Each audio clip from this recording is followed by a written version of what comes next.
D'ailleurs, Mélétus, je t'en prie au nom de Jupiter, Mélétus, réponds à ceci. Lequel est le plus avantageux d'habiter avec des gens de bien ou d'habiter avec des méchants?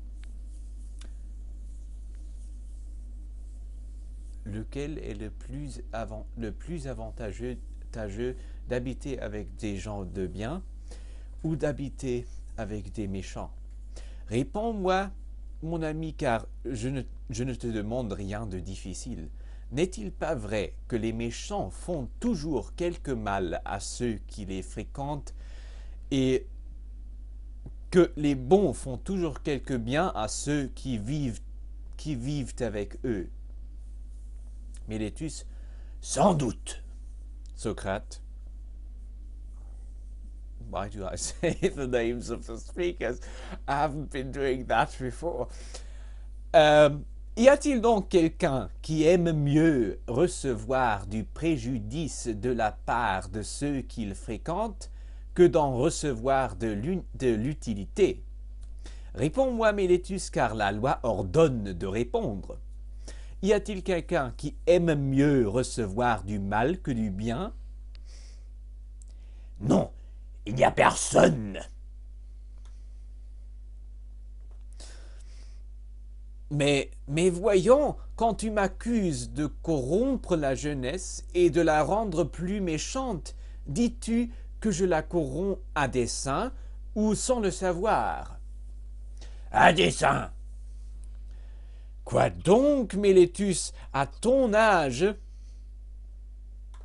Quoi donc, Mélétus? À ton âge, ta sagesse surpasse-t-elle de si loin la mienne à l'âge où je suis parvenu, que tu saches fort bien que les méchants fassent toujours du mal à ceux qui les fréquentent, et que les bons leur font du bien, et que moi je sois assez ignorant pour ne savoir pas qu'en rendant méchant quelqu'un de ceux qui ont avec moi un commerce habituel, je m'expose à en recevoir du mal, et pour ne pas laisser malgré cela de m'attirer ce mal, le voulant et le sachant? En cela, Mélétus, je ne te crois point, et je ne pense pas qu'il y ait un homme au monde qui puisse te croire. Il faut de deux choses l'une, et que je ne me corrompe pas les jeunes gens, oui, ou, voilà le sens. Il faut de deux choses l'une, ou que je ne corrompe pas les jeunes gens, ou si je les corromps, que ce soit malgré moi et sans le savoir. Et dans tous les cas, tu es un imposteur. Si c'est malgré moi que je corromps la jeunesse, la loi ne veut pas qu'on appelle en justice pour des fautes involontaires, mais elle veut qu'on prenne en particulier ceux qui les commettent et qu'on les instruise. Car il est bien sûr qu'étant instruit, je cesserai de faire ce que je fais malgré moi. Mais tu t'es en bien gardé, mais tu t'en es bien gardé, tu n'as pas voulu me voir et m'instruire. Et tu me traduis devant ce tribunal où la loi veut qu'on cite ceux qui ont mérité des punitions et non pas ceux qui ont besoin que des remontrances.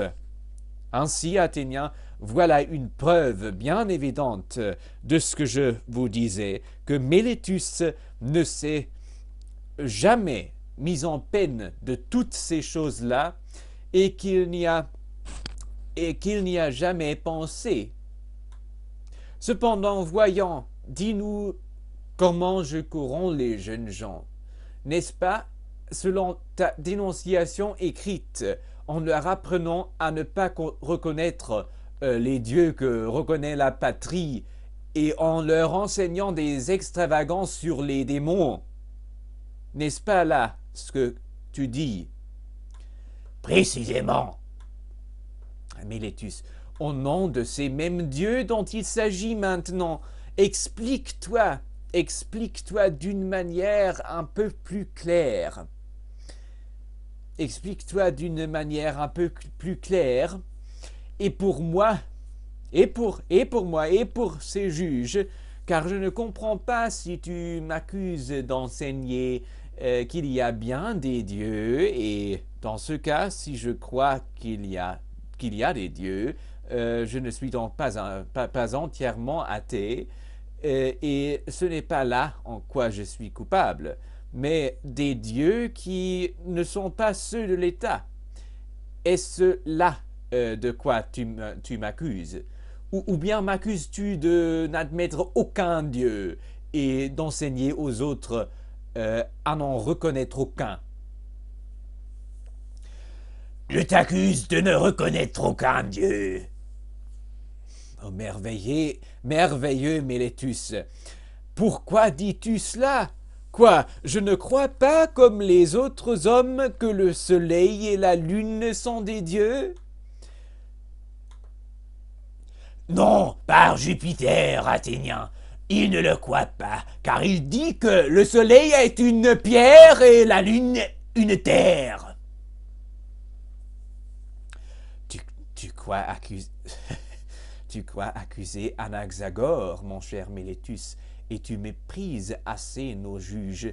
Tu les crois assez ignorants, hein, pour penser qu'ils ne savent pas que les livres d'Anaxagore de Clazomène sont pleins de pareilles assertions. Hein.